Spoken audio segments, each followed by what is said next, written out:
Le week-end dernier, Senones s'est souvenu de son passé lorsqu'elle était la capitale de la principauté de Salm.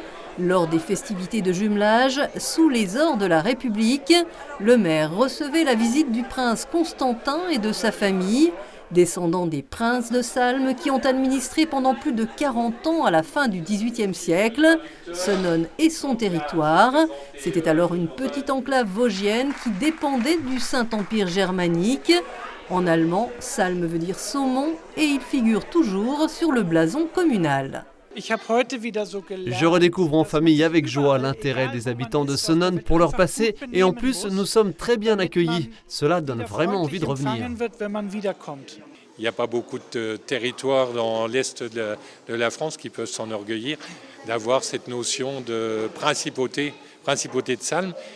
D'ailleurs qu'on essaye de vendre un peu mieux. L'architecture du centre de Senones témoigne de son riche passé, mais les outrages du temps ont eu raison des bâtiments. Alors la restauration du premier château des Princes de Salm a débuté, un édifice étonnant transformé en passage. Au départ, c'est un bel hôtel particulier avec une belle entrée, avec un escalier à double volée.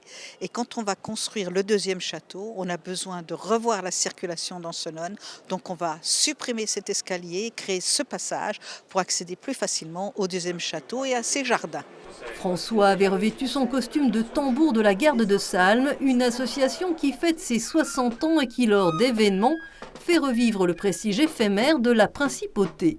Le costume, c'est la copie du régiment du prince de Salm, le vrai régiment du prince de Salm qui louait à la République française. Ça fait un peu partie des racines de la ville et tout le monde connaît les refrains de la garde de Salm. Senones peut aussi compter sur son palais abbatial, autre atout touristique, un patrimoine qui lui a valu de faire partie des 200 communes en France, labellisées Petite Cité de caractère.